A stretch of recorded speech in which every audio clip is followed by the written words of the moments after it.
اگلی اہم ترین بات، یہ ہم نے مناقب سن لیے، اب ہمارے اوپر ان کے کچھ حقوق ہیں۔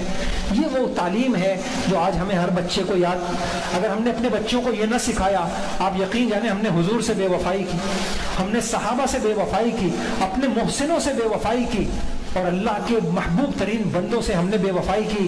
اگر میں نے آئنسٹائن تو اپنے بچوں کو رٹایا، ہم نے ان سے تو متاثر کیا، اور اللہ کے نبی کے صحابہ کی عظمت اپنے بچوں کے دل میں نہ بٹھائی، تو ہم نے بہت بڑا جرم کیا۔ اب صحابہ اکرام کے حق سنیے۔ پہلا حق صحابہ اکرام کا یہ ہے، آگے چلیں، صحابہ کی فضیلت، حیثیت، مرتبے کو تسلیم کرنا۔ قرآن اور حدیث میں صحابہ کے جو فضائل آئے ہیں، امتیازی خصوصیات بیان ہوئی ہیں، صحابہ اکرام کی امت پر جو احسانات ہیں، جو ان کی قربانیاں ہیں، صحابہ کا حق ہے کہ ہم ان سب فضائل کو، ان کی خصوصیات کو، ان کے احسانات کو، ان کی قربانیوں کو ہم دل و جان سے تسلیم کریں، اور دوسروں کو، خاص طور سے اپنی اولادوں کو ان کا تعارف کرائیں، اور اپنی اولادوں کو صحابہ سے متاثر کرائیں۔ ایسے واقعات ہیں، یہ دیکھیے، یہ معمولی بات نہیں ہے۔ یہ جو فضائل اعمال تبلیغی جماعت میں پڑھی جاتی ہے اور ساری دنیا میں پڑھی جاتی ہے، حضرت مولانا الیاس رحمۃ اللہ علیہ نے شیخ الحدیث رحمۃ اللہ علیہ سے اہتمام کے ساتھ حکایات صحابہ یہ لکھوائی کتاب، تاکہ گھر گھر میں یہ پڑھی جائے، اور الحمدللہ جن گھروں میں پڑھی گئی، ایک اسکول کا ایک واقعہ مشہور آپ نے بھی سنا ہوگا تبلیغ والوں سے، کہ ایک اسکول میں ایک بچہ گیا اور مس اس سے پوچھنے لگی کہ بیٹا تم کیا بنو گے؟ میں انجینئر بنوں گا۔ تم کیا بنو گے؟ پائلٹ بنوں گا۔ تم کیا بنو گے؟ میں یہ بنوں گا۔ ایک بچے تم کیا بنو گے؟ کہا میں صحابی بنوں گا۔ میں کیا بنوں گا؟ صحابی بنوں گا۔ جب تحقیقات گئی تو پتہ چلا کہ اس بچے کو گھر میں صحابہ کی سیرت سنائی جاتی ہے، اس کو صحابہ کی قربانیاں بتائی جاتی ہیں، کیسے وہ اللہ کے لیے، میرے بھائیوں، صحابہ کی قربانیاں پڑھیں گے، جینے کا ڈھنگ آئے گا، جینے زندگی کا مقصد پتہ چلے گا۔ ورنہ ایسا نہ ہو کہ بچپن کھیل کود میں، جوانی عشق و معشوقی میں، اور بڑھاپا حرص اور حوث میں، اور قبر میں پہنچ گئے، پتہ ہی نہ چلا جینے کا مقصد کیا تھا۔ انہوں نے اپنی زندگی سے دکھا دیا کہ کیسے حضور کے ساتھ چلتے ہیں اور زندگی کیسے گزارتے ہیں۔ تو بھائیوں، آج سے میں بھی طے کروں، آپ بھی طے کریں، علماء سے پوچھ لیں کہ جی میں اس میں صحابہ کے واقعات، بلکہ میں آپ کو عرض کرتا ہوں حیات الصحابہ، اس کو علماء نے 14ویں صدی کی بہترین کتاب شمار کیا ہے، حیات الصحابہ، اس کی کوئی نظیر نہیں ہے اس کتاب کی۔ آپ اپنے گھر میں رکھیں، اور ایک واقعہ، 2 واقعے روزانہ کبھی بچوں کو سنایا کریں، پھر دیکھیں کہ انشاءاللہ اس کے کیا اثرات ہوتے ہیں۔ تو ایک حق صحابہ کا میں نے آپ کے سامنے یہ عرض کر دیا۔ آگے چلیے، دوسرا حق صحابہ اکرام کا یہ ہے کہ ہم صحابہ سے محبت کرنا، صحابہ سے بغض نہ کرنا، اور جو ان سے بغض رکھے اس سے بغض رکھنا، یہ صحابہ کا حق ہے۔ میں پھر عرض کرتا ہوں، الفاظ غور سے سنیے گا، صحابہ سے محبت کرنا، ان سے بغض نہ رکھنا، اور جو صحابہ سے بغض رکھے اس سے بغض رکھنا، یہ صحابہ کا حق ہے۔ پہلی بات، اللہ تعالیٰ صحابہ سے محبت کرتے ہیں۔ قرآن میں ہے اللہ کن سے محبت کرتے ہیں؟ توبہ کرنے والوں سے، استغفار کرنے والوں سے، پاکیزہ لوگوں سے، نیکوں سے، صبر کرنے والوں سے، عدل انصاف کرنے والوں سے، تقوی والوں سے، توکل والوں سے، اور حضور کی سنتوں پہ چلنے والوں سے، اور یہ ساری صفات صحابہ میں اعلیٰ درجے کی تھی، تو اللہ تعالیٰ صحابہ سے محبت کرتے ہیں۔ دوسری بات، اللہ کے رسول بھی صحابہ سے محبت کرتے ہیں۔ حضور نے فرمایا فمن احبہم فبحبی احبہم، حضور صلی اللہ علیہ وسلم نے فرمایا۔ تیسری بات، اللہ کے نبی کی ایک حدیث سے پتہ چلتا ہے، اللہ کے نبی کی یہ کوشش ہوتی تھی کہ میرے دل میں صحابہ کی محبت رہے، اور میرے دل میں کسی صحابی کے بارے میں کوئی بدگمانی، کوئی کدورت، کوئی برا خیال نہ آئے۔ اس لیے حضور کہتے تھے کہ مجھے کوئی غلط باتیں، کوئی غیبت کی باتیں مت سنایا کرو، میں چاہتا ہوں کہ جب میں صحابہ کے پاس آؤں اور میں صحابہ کے مجمع میں آؤں تو میرے دل میں سارے صحابہ کی محبت ہو، کسی کی کدورت نہ ہو۔ تو یہ کیا پتہ چلا، اللہ کے نبی بھی صحابہ سے محبت کرتے تھے۔ اگلی بات، ہمیں بھی صحابہ سے محبت کا حکم ہے۔ مثلا صحابہ میں ایک طبقہ اہل بیت کا ہے تو قرآن کریم کے اندر ہے، بلکہ حضور صلی اللہ علیہ وسلم نے فرمایا کہ اپنی اولاد کو 3 چیزیں سکھاؤ، اپنے نبی کی محبت سکھاؤ، اہل بیت کی محبت سکھاؤ، قرآن مجید پڑھنا سکھاؤ۔ ایک حکم یہ ہے۔ اگلی بات، حضور صلی اللہ علیہ وسلم نے فرمایا، اچھا صحابہ سے محبت کا حکم ہے۔ ایک روایت میں آتا ہے کہ حضور صلی اللہ علیہ وسلم نے فرمایا، آیت الایمان حب الانصار و آیت النفاق بغض الانصار، ایمان کی نشانی اور علامت صحابہ سے محبت کرنا ہے، اور نفاق کی نشانی صحابہ سے بغض کرنا ہے۔ تو حضور ان حدیثوں سے ہمیں کیا سکھا رہے ہیں؟ حضور ہمیں یہ بتا رہے ہیں کہ میرے صحابہ سے محبت کرو، میرے صحابہ سے نفرت نہ کرو۔ پھر صحابہ تو دور کی بات ہے، ہمیں تو حکم ہے عام مومنین مومنات بھی آپس میں محبت کریں، نفرت نہ کریں۔ تو جو صحابہ سے تو بطریق اولا یہ حکم ہوگا، اور پھر صحابہ کے احسانات کا تقاضا بھی ہے۔ دیکھیے کسی کے اوپر احسانات ہوتے ہیں، اس کے تقاضے ہوتے ہیں۔ صحابہ کے احسانات کا تقاضا بھی یہ ہے کہ ہم ان سے محبت کریں۔ کس بڑی اچھی بات لکھی ہے، غور سے سنیے گا۔ قرآن کریم، احادیث نبویہ، احکام شریعہ صحابہ کے ذریعے امت کو ملے ہیں، یہ میں نے پیچھے عرض کر دیا تھا۔ پھر عجیب بات یہ ہے، انسان کسی سے محبت کیوں کرتا ہے؟ انسان اس کے کمالات سے متاثر ہوتا ہے۔ تو صحابہ کی اتنی خوبیاں تھیں، ان خوبیوں کا تقاضا بھی یہ ہے کہ ہم صحابہ سے محبت کریں۔ میں یہاں صرف اشارے دے رہا ہوں، ان خوبیوں کو عرض نہیں کر رہا۔ اگلی بات، صحابہ سے بغض نہیں کرنا۔ ہمیں قرآن میں دعا سکھائی ہے، ربنا اغفر لنا، ہمیں بتایا ربنا اغفر لنا ولاخواننا الذین سبقونا بالایمان، صحابہ سے بغض رکھنا۔ اور ایک اہم بات یہ ہے، جو صحابہ سے بغض رکھے اس سے بغض رکھنا یہ بھی صحابہ کا حق ہے۔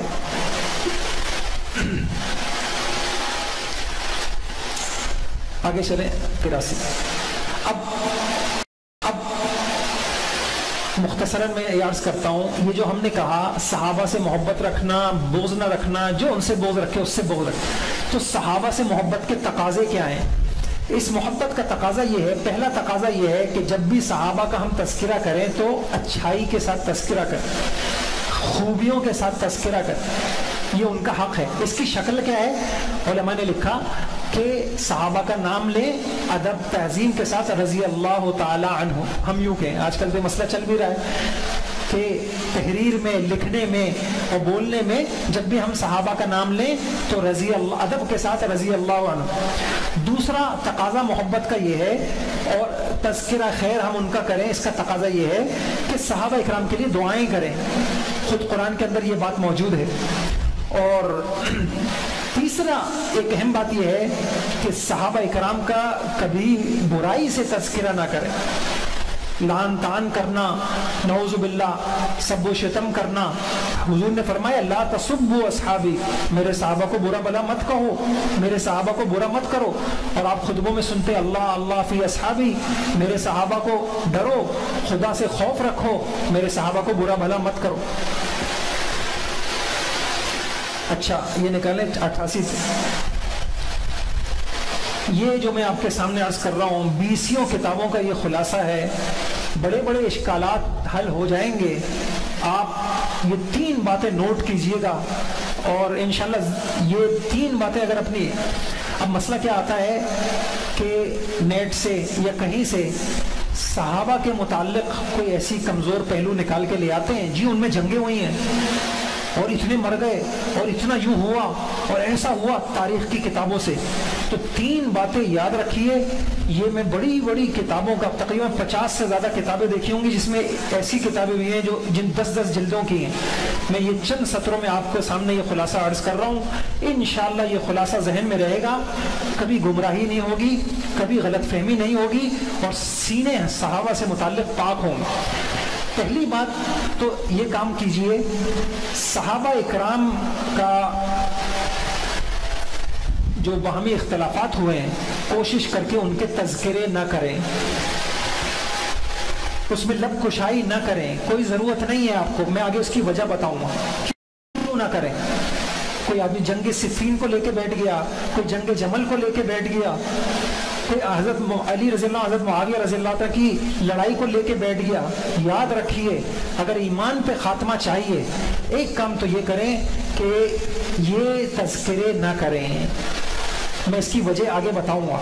دوسرا کام، یہ جو صحابہ کے اختلافات ہوئے ہیں کبھی بھی ان کو بدنیتی پر محمول نہ کریں، بدنیتی، بلکہ یہ الفاظ ایسے ہیں، آپ اس کو سنیے، صحابہ کے جو اختلافات ہیں جس میں یقیناً اللہ کی طرف سے حکمتیں ہوں گی، اس کو نیک نیتی پر محمول کریں کہ سارے، حضرت علی بھی حق چاہتے تھے، طالب حق تھے، حضرت معاویہ بھی حق کے طالب تھے، اس پر محمول کر کے ہر فریق کو عادل اور نیک سمجھیں۔ حضرت علی بھی نیک تھے، حضرت معاویہ بھی نیک تھے، ان میں سے کسی پر، کسی بھی صحابی پر اغراض فاسدہ کہ نعوذ باللہ ان میں سیٹ کی، کرسی کی چاہت تھی، مال کی چاہت تھی، اس پر محمول نہ کر کر ان کو الزام نہ دیں۔ اور اس کی وجہ سنیے آپ، علماء نے لکھا صحابہ کے سینے حضور صلی اللہ علیہ وسلم کی صحبت کی برکت سے آئینے کی طرح صاف شفاف ہو گئے،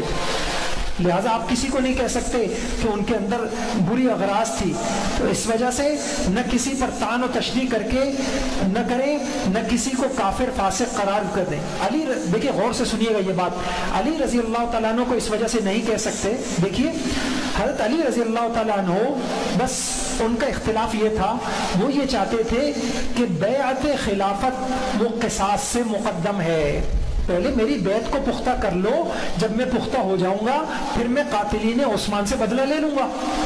حضرت علی کی یہ رائے تھی اور بڑی مضبوط رائے تھی، اور علماء نے کہا صحیح رائے تھی، اور حضرت، اچھا اس وجہ سے حضرت علی مجتہد تھے اور ان کے لیے 2 اجر تھے، اور وہ اس فیصلے کو قوت سے نافذ کرنا چاہتے تھے، اللہ کا یہ حکم ہے۔ دوسری جانب حضرت معاویہ رضی اللہ عنہ کی رائے یہ تھی کہ نہیں، پہلے آپ قاتلین عثمان سے قصاص لیں، بیعت بعد میں ہوگی۔ اور حضرت علی سے جو تاخیر ہو رہی تھی، حضرت معاویہ اس کو غفلت سمجھ رہے تھے، اس کو غلطی سمجھ رہے تھے، اور وہ یہ کہہ رہے تھے کہ نہیں، اصل چیز یہ ہے کہ پہلے قاتلین عثمان سے وہ کیا ہونا چاہیے، قصاص لینا چاہیے، بعد میں آپ کی بیعت ہوگی۔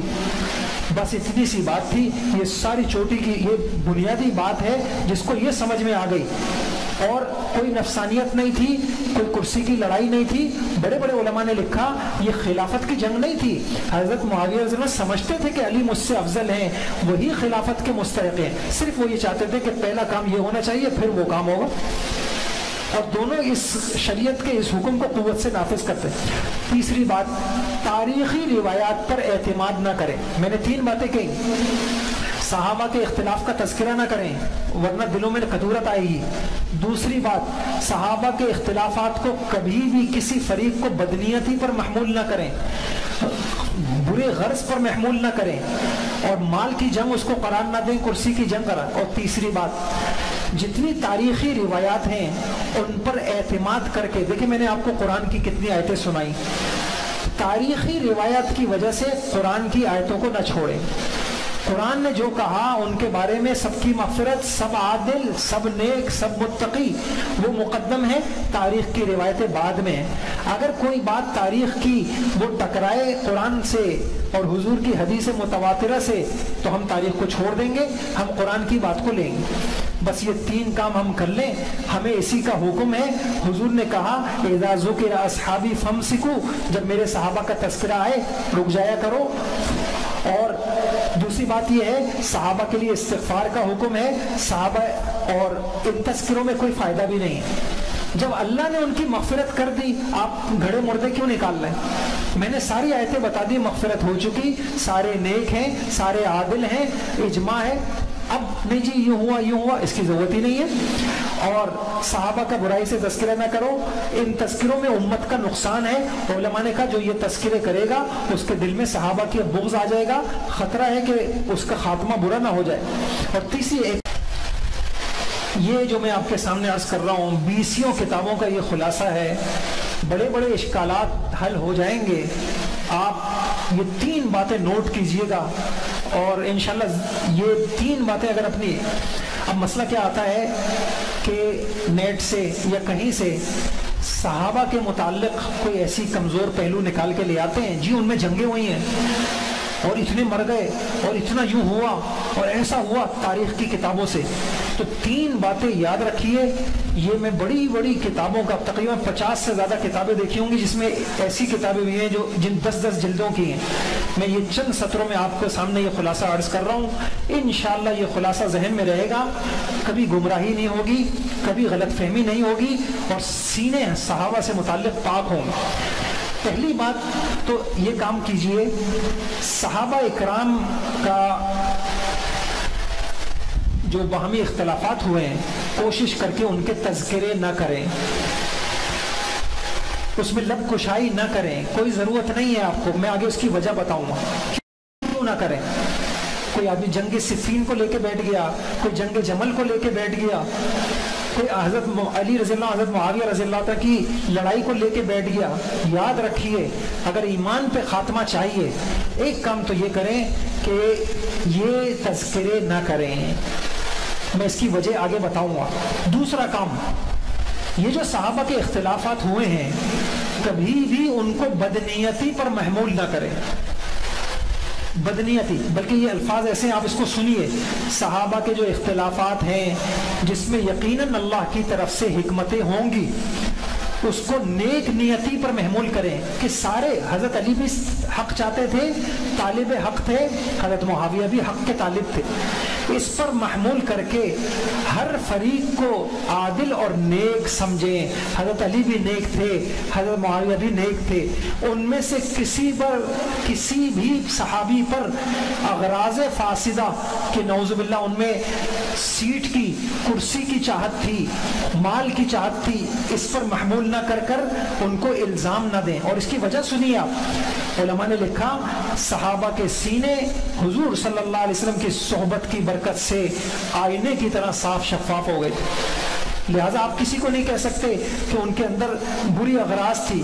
تو اس وجہ سے نہ کسی پر طعن و تشنیع کر کے نہ کریں, نہ کسی کو کافر فاسق قرار کر دیں. علی, دیکھیے غور سے سنیے گا یہ بات, علی رضی اللہ تعالیٰ عنہ کو اس وجہ سے نہیں کہہ سکتے. دیکھیے حضرت علی رضی اللہ تعالیٰ عنہ بس ان کا اختلاف یہ تھا, وہ یہ چاہتے تھے کہ بیعت خلافت وہ قصاص سے مقدم ہے. پہلے میری بیعت کو پختہ کر لو, جب میں پختہ ہو جاؤں گا پھر میں قاتلین عثمان سے بدلہ لے لوں گا. حضرت علی کی یہ رائے تھی اور بڑی مضبوط رائے تھی, اور علماء نے کہا صحیح رائے تھی. اور حضرت اچھا اس وجہ سے حضرت علی مجتہد تھے اور ان کے لیے 2 اجر تھے, اور وہ اس فیصلے کو قوت سے نافذ کرنا چاہتے تھے. اللہ کا یہ حکم ہے. دوسری جانب حضرت معاویہ رضی اللہ عنہ کی رائے یہ تھی کہ نہیں, پہلے آپ قاتلین عثمان سے قصاص لیں, بیعت بعد میں ہوگی.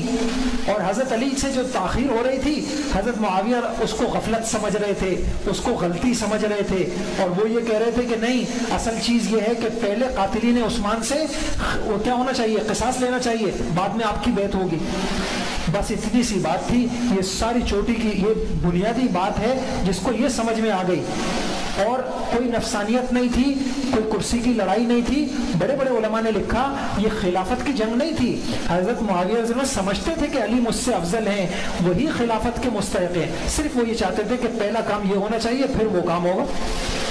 اور دونوں اس شریعت کے اس حکم کو قوت سے نافذ کرتے. تیسری بات, تاریخی روایات پر اعتماد نہ کریں. میں نے 3 باتیں کہی. صحابہ کے اختلاف کا تذکرہ نہ کریں ورنہ دلوں میں کدورت آئے گی. دوسری بات, صحابہ کے اختلافات کو کبھی بھی کسی فریق کو بدنیتی پر محمول نہ کریں, برے غرض پر محمول نہ کریں, اور مال کی جنگ اس کو قرار نہ دیں, کرسی کی جنگ قرار. اور تیسری بات, جتنی تاریخی روایات ہیں ان پر اعتماد کر کے, دیکھیں میں نے آپ کو قرآن کی کتنی آیتیں سنائی, تاریخی روایات کی وجہ سے قرآن کی آیتوں کو نہ چھوڑیں. قرآن نے جو کہا ان کے بارے میں سب کی مغفرت, سب عادل, سب نیک, سب متقی, وہ مقدم ہے, تاریخ کی روایتیں بعد میں ہیں. اگر کوئی بات تاریخ کی وہ ٹکرائے قرآن سے اور حضور کی حدیث متواترہ سے تو ہم تاریخ کو چھوڑ دیں گے, ہم قرآن کی بات کو لیں گے. بس یہ 3 کام ہم کر لیں, ہمیں اسی کا حکم ہے. حضور نے کہا اذا ذکر اصحابی فامسکوا, جب میرے صحابہ کا تذکرہ آئے رک جایا کرو.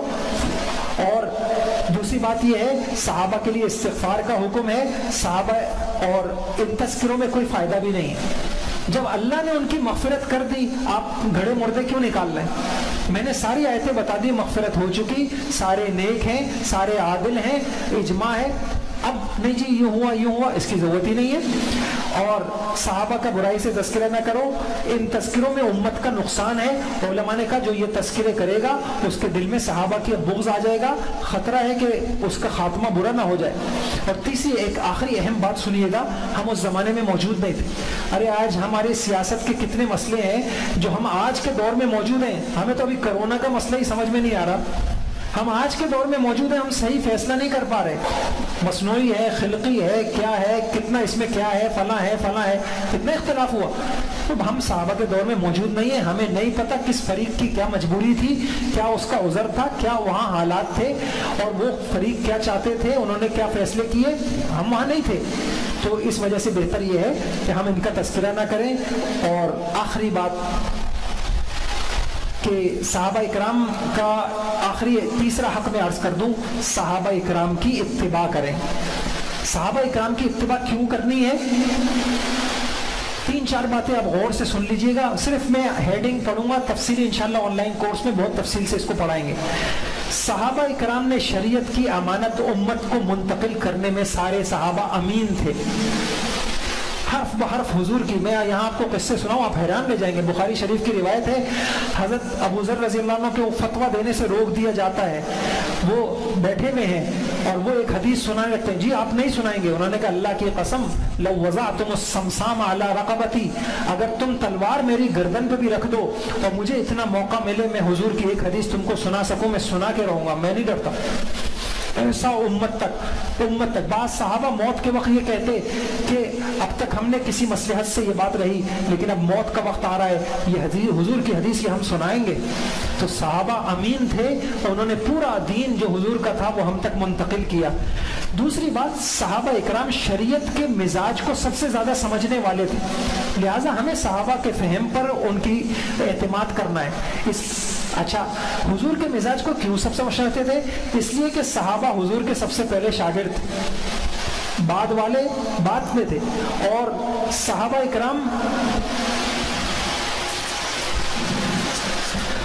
اکرام دوسری بات یہ ہے، صحابہ اکرام کے اندر کا تزکیہ حضور کی صحبت سے اتنا کامل ہوا تھا کہ ہم تو اللہ معاف فرمائے قرآن ہی سے ہی اپنے غرض کی آیتیں نکال لیتے، قرآن ہی سے اپنی غرض کی آیتیں نکال لیں گے، حدیث سے نکال لیں گے. صحابہ اکرام کا تزکیہ اللہ رب العزت نے حضور کی برکت سے ایسا کیا تھا کہ آئینے کی طرح دل صاف ہو گیا تھا. صاف شفاف دل پہ جو قرآن کھلتا تھا، حدیثیں کھلتی تھی، اور کسی سے یہ توقع نہیں ہے. پھر ان کی فطرت سلیمہ تھی اور وہ اپنے علم پر عمل کرتے تھے. اور حضور بہت سے صحابہ کے لیے حضور کی دعائیں تھیں، یا اللہ ان کو دین کی سمجھ دے دے. اور علم ان کا گہرا تھا، عربی ان کی زبان تھی، تو جتنا وہ دین کو سمجھیں گے. اور نزول شریعت کے عینی شاہد تھے، وہی کو نازل ہوتے دیکھا. نزول شریعت کے بخاری میں واقع ہے، ایک صحابی کہتے ہیں کہ حضرت عمر سے کہتے ہیں مجھے دکھانا کبھی حضور کے اوپر وحی کیسے آتی ہے. ایک موقع مل جاتا ہے، حضور کے اوپر وحی آتی ہے، بہت جلدی آؤ میں تم کو دکھاؤں حضور کے اوپر وحی کیسے نازل ہوتی ہے. وحی کو اترتے دیکھا، حضور کی مدد دیکھی، قرآن حضور سے سمجھا. اس لیے صحابہ مزاج شریعت کے سب سے زیادہ جاننے والے تھے. اس لیے ہم ان کے اوپر اعتماد کریں گے، اور ان کے اوپر اعتماد کر کے اسی وجہ سے علماء نے لکھا مثلا قرآن کی تفسیر ہے تو سب سے پہلے قرآن کی تفسیر قرآن سے ہوگی، قرآن کی تفسیر حدیث سے ہوگی، اس کے بعد صحابی کا قول. امام ابو حنیفہ کہتے تھے میں سب سے پہلے مسئلہ قرآن سے لیتا ہوں، اس کے بعد حدیث سے لیتا ہوں، پھر میں صحابہ کے اقوال دیکھتا ہوں صحابہ نے کیا کہا. تو بھائیوں میں نے یہ بس 3 حق بتا دیے کہ صحابہ اکرام کا حق ہے، ان کی فضیلت، ان کی منقبت کو ہم سمجھیں. دوسرا حق میں نے عرض کر دیا، صحابہ سے محبت کریں، محبت کا تقاضا میں نے عرض کر دیا، ہمیشہ ان کا تذکرہ اچھائی سے کریں، تعظیم کریں، رضی اللہ عنہ کہیں، دعائیں کریں، کبھی ان کے لیے برے لفظ استعمال نہ کریں. اور 3 باتیں، ان کے اختلافات میں بہترین تعلیم میں نے عرض کر دی، ان کے اختلافات کے قصوں کو نہ چھیڑیں، اس میں کوئی فائدہ نہیں ہے، اس میں ہمارا نقصان ہے، اور ان کے اختلافات میں کسی فریق کو بدنیتی پر محمول نہ کریں، اور تیسری بات وہ اختلافات میں تاریخی روایات پر اعتماد نہ کریں، قرآن و حدیث نے جو ٹھوس باتیں صحابہ کے متعلق کہی ہیں ان پر اعتماد کریں، صحابہ کا یہ محبت کے تقاضے ہیں، اور تیسرا حق صحابہ کا ان کی اتباع ہے، ان کی زندگی کی اتباع، ان کی دین فہمی کی اتباع۔ اللہ پاک مجھے آپ کو عمل کی توفیق عطا فرما دے۔ یہ باتیں بہت تفصیل کے ساتھ آپ کے بچوں تک پہنچنی چاہیے، نسلوں تک پہنچنی چاہیے، خواتین تک پہنچنی چاہیے۔ یقین جانیں میرے پاس میسج آتے، ابھی کچھ دنوں پہلے ایک خاتون نے میسج بھیجا کہ جی یعنی بخاری سے ادھر ادھر کی بات توڑ مروڑ کر حضرت عمر رضی اللہ تعالیٰ پہ اعتراض ہو رہا ہے، اور سامنے والا ایسا کہتا ہے کہ مسلمان حیران ہو جاتا ہے کہ یار یہ تو حدیث سے بتا رہے ہیں، نعوذ باللہ حضور صلی اللہ علیہ، اور تو پھر ہمیں جواب دینا پڑتا ہے۔ اس کی ضرورت کیوں پڑی کہ صحیح باتیں سنی نہیں، اپنے گھر والوں کو سنائی نہیں، بچوں کو سنائی نہیں، کوئی بھی غلط بات کان میں پڑتی ہے دل میں وسوسہ آ جاتا ہے صحابہ کے متعلق، اور اسی حال میں مر گئے تو پھر ہم کیا کریں گے؟ اللہ پاک مجھے آپ کو عمل کی توفیق عطا فرما دے۔